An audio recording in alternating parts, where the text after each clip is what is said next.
سؤال دايما بيتكرر وبيشغل ناس كتير قوي. أفضل في وظيفتي ولا أجازف وأعمل مشروعي الخاص؟ أو يمكن في حل تالت يجمع بينهم. هو فعلا سؤال محير.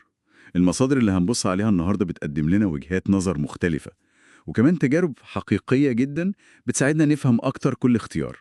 دايما نسمع الكلام التقليدي، وظيفة يعني أمان ومشروع يعني حرية. بس لما ندقق شوية بنلاقي الموضوع أعقد من كده. بالظبط كده. التقسيمة دي سطحية قوي. المصادر بتعرض 3 سيناريوهات واقعية، وكل سيناريو ليه حساباته، يعني مكاسب وتكاليفه اللي مش دايما بتبقى واضحة من بره. خلينا نفصصهم كده ونشوف. تمام. نبدأ بالسيناريو الأول، وأعتقد ناس كتير ممكن تلاقي نفسها فيه. موظف بقاله مثلا 5 سنين في شغله، أيوة. كل حاجة تبان مستقرة، مرتب ثابت، في تأمين، أجازة أسبوعية معروفة، حياة شكلها يعني ماشية. مظبوط، شكلها ماشية ومستقرة. لكن من جواه حاسس إن في حاجة ناقصة. إحساس كده إن الأيام شبه بعض، مفيش تطور حقيقي، مجرد روتين. هو مش لازم يكون تعيس، بس يمكن فاقد الشغف، الإحساس بالمعنى. وده الأخطر. والوقت بيعدي وهو حاسس إنه واقف مكانه. والخوف طبعا، الخوف من المجهول بيخليه مش قادر ياخد خطوة. النقطة دي مهمة قوي. المصادر بتشير إن التكلفة هنا مش بس مادية، لا دي ممكن تبقى نفسية أكتر. الشعور بالركود ده قاتل. صح. والمصدر كمان بيوضح نقطة خطيرة، إن الوظيفة نفسها مش هي المشكلة.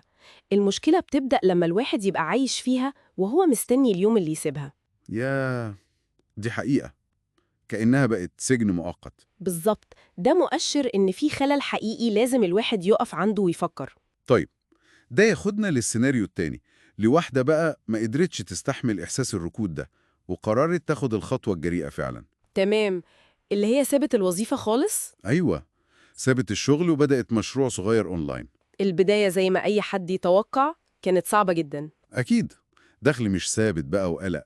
بالظبط، داخلة متذبذب، واللي حواليها ممكن يكونوا بيشككوا في قرارها، اللي هو إيه اللي بتعمليه ده شغل بجد. دي ضغوط إضافية كمان. جدا. بس هي كملت وغلطت واتعلمت من غلطها، والمفاجأة إن بعد سنة تقريبا قدرت تحقق دخل كويس، والأهم بقت بتحب شغلها وعندها حرية. جميل قوي إننا نشوف قصة نجاح زي دي، بس برضه لازم نبص على الصورة كاملة. المصادر بتفكرنا إن الحرية دي ليها تمن. تمن زي إيه؟ يعني مسؤولية كاملة ومستمرة، قلق ممكن ما ينتهيش، تفكير في الشغل تقريبا طول الوقت، مفيش شبكة أمان خالص. صح. لا مرتب ثابت ولا تأمين ولا أي حاجة. تماما. هي كسبت الشغف والتحكم في وقتها، بس ده جه على حساب إيه؟ مجهود جبار، إرهاق مستمر، يمكن أوقات بتحس بالوحدة في مواجهة الصعوبات دي كلها. وإصرار طبعا عشان تكمل. أكيد، إصرار غير عادي. فنجاح ده مش وصفة سهلة لأي حد يقلدها وخلاص. وده يمكن يخلي الواحد يفكر في السيناريو الثالث اللي المصادر برضو بتتكلم عنه، الشخص اللي حاول يوازن بين الاتنين. اللي هو لعبها بحذر شوية. أيوه، فضل في وظيفته عشان الأمان المادي الأساسي، بس في نفس الوقت بدأ مشروع صغير كده على جنب. بيشتغل عليه بالليل بقى أو في الإجازات. بالظبط، في وقته الفاضي بيتعلم على أرض الواقع، بيغلط ويجرب ويكسب خبرة عملية، وبيجيله دخل إضافي حتى لو بسيط في الأول. الفكرة هنا إن مع الوقت والصبر المشروع الجانبي ده ممكن يكبر. وممكن دخله يبقى أكبر من مرتبه كمان. وارد جدا. وساعتها بيكون عنده اختيار حقيقي، يقدر يسيب الوظيفة وهو مطمن أكتر، لأن عنده بديل وخطة واضحة. يعني دي استراتيجية كويسة لإدارة المخاطر. أيوة، بذكاء. بتسمح للشخص يستكشف شغفه أو فكرة جديدة، بس من غير ما يرمي كل حاجة مرة واحدة في المجهول، كأنه بيبني كوبري خطوة بخطوة. بس أكيد التوازن ده صعب برضه. طبعا، المصادر بتلمح لده. التحدي الأكبر هنا هو الإرهاق الشديد، إنك توفق بين التزامات الوظيفة وبين متطلبات مشروع لسه بيبدأ. ده محتاج تنظيم وقت وطاقة مش عاديين. يعني كأن الثلاث سيناريوهات دول مراية مختلفة بتعكس مراحل أو قرارات ممكن أي حد فينا يمر بيها أو يفكر فيها. فعلا. وواضح قوي إنه مفيش إجابة واحدة صح لكل الناس. ده حقيقي. الأهم زي ما المصادر بتأكد هو إن الواحد يدرك إن كل طريق من دول ليه مخاطره وليه مميزاته، بالظبط. وإن الاختيار الصح بيعتمد كلياً على ظروف الشخص نفسه. أولوياته إيه، درجة تحمله للمخاطرة شكلها إيه، حتى شخصيته نفسها. بالظبط.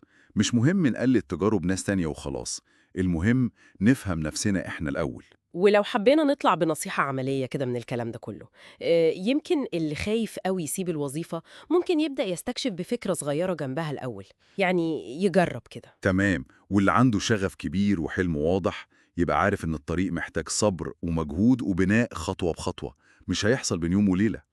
أما بقى اللي حاسس إنه تايه ومش عارف يعمل إيه بالظبط، يمكن أهم حاجة إنه يفضل واعي بنفسه وبإحساسه الداخلي. وفي الآخر يمكن أكبر ضغط بنحطه على نفسنا هو إحساسنا إننا لازم ناخد قرار فاصل ونهائي دلوقتي حالا. أيوة، كأنها نهاية العالم لو ما قررتش. بالظبط.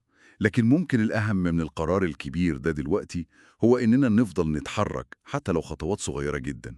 يمكن السؤال الصح مش أعمل إيه، أسيب ولا أكمل، قد ما هو قد ما هو إيه؟ إيه أصغر خطوة ممكن أعملها النهاردة، بس النهاردة مم. تقربني أكتر من فهم إيه اللي يناسبني فعلا. الله، دي نقطة فعلا محتاجة وقفة وتفكير.